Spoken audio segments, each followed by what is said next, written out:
یہ پوری دنیا کے لوگوں کے لیے ایک سبق ہے کہ اللہ کے علم کے مقابلے میں کتنا ہی بڑا عالم دنیا میں ہو جائے، دنیا اس کو سب سے بڑا بھی مان لے، تب بھی اس کا علم جو ہے اسی چڑیا کی چونچ کی پانی کے برابر ہے اللہ کے علم کے مقابلے میں۔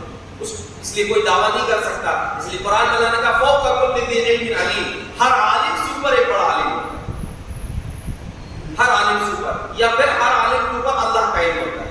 کوئی اپنے آپ کو سب سے بڑا نہیں کہہ سکتا، بلکہ جو صحیح معنوں میں عالم ہوتے ہیں وہ ہمیشہ اپنے آپ کو طالب علم ہوتے ہیں۔ اور انسان کو یہی سمجھنا چاہیے، موسیٰ علیہ السلام نے بھی وہی سبق دیا کہ دیکھو چاہے کتنا ہی علم آ جائے لیکن علم حاصل کرتے رہنا، ہمیشہ طالب علم رہنا۔ بہرحال موسیٰ علیہ السلام کو انہوں نے سمجھایا کہ دیکھو مسئلہ یہ تھا کہ جو بچے کو میں نے قتل کیا تھا اس کا معاملہ یہ تھا کہ وہ بڑا نافرمان تھا، اور مجھ کو اللہ کی طرف سے یہ بات بتائی گئی کہ اس کو اللہ رب العالمین اس کے بدلے میں ماں باپ کو دوسری نیک اولاد دینے والا ہے۔ کتنی باریک بات اس میں اللہ رب العالمین نے بتایا ہے، اس کو ہمیں خاص طور سے یاد رکھنا چاہیے کہ بظاہر کبھی کبھی ہم کو ایسا لگتا ہے کہ ہمارے ساتھ غلط ہو رہا ہے۔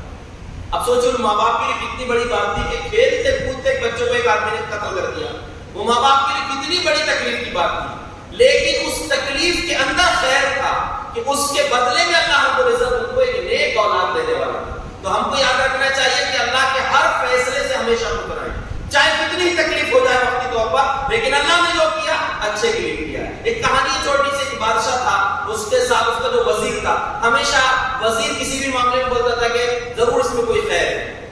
تو ایک دن بادشاہ کی انگلی کٹ گئی، تو وزیر نے کہہ دیا کہ ضرور اس میں کوئی خیر ہے۔ یار عجیب آدمی، انگلی کٹ گئی بول رہا خیر ہے، جیل میں ڈال دیا اس کو۔ اب یہ بادشاہ کہیں گھومنے نکل گیا تو لوگوں نے اس کو پکڑ لیے، اجنبی وہ جنگلی لوگوں نے، اور اس کو ذبح کرنا چاہ رہے تھے، بلی چلانا چاہ رہے تھے۔ بلی چلانے سے پہلے چیک کیے کہیں ایبدار تو نہیں، اس کی انگلی کٹی ہوئی، کہا کہ نہیں تم نہیں چلو گے قربانی، تو واپس کر دیے۔ بادشاہ نے آ کر پوچھا وزیر سے، یار میں تو بچ گیا یہ اس وجہ سے، لیکن تیرے ساتھ جیل میں رہائش میں تیرے لیے کیا خیر تھا؟ کہا کہ اگر میں یہاں نہیں رہتا تمہارے ساتھ رہتا میری گلی چڑھ جاتی۔ تو اسی لیے ہر شر کے اندر یہ اللہ کا فیصلہ ہوتا ہے کہ اگر آپ کو بظاہر شر لگ رہا ہے، تکلیف ہو رہی ہے آپ کو، لیکن اس میں ضرور کوئی خیر رہتا ہے۔ تو اتنا بڑا شر تھا، اس کو تکلیف ہوئی کہ بچہ ان کا ختم ہو گیا، اللہ نے اس کے لیے ان کے لیے رکھا تھا کہ آگے ان کو نیک اولاد اللہ دینے والا ہے۔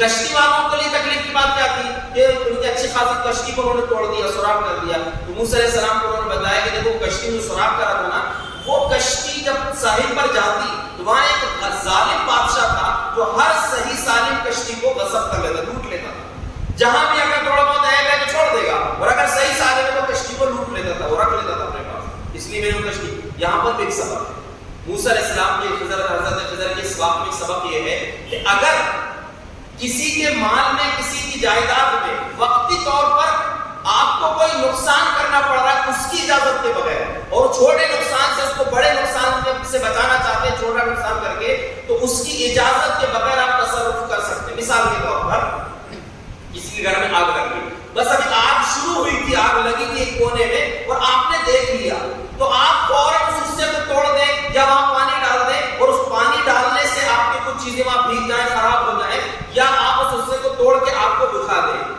تو آپ نے اس کا نقصان تو کیا تھوڑا سا، لیکن بڑے نقصان سے بچا لیا۔ اب اگر آپ سوچیں کہ بھی آگ لگی ہے، پہلے وہ گھر والے کو دیکھوں گا، اس سے پوچھوں گا، اس کے بعد وہ جاؤں گا، تب تک اس کا گھر پورا جل جائے گا۔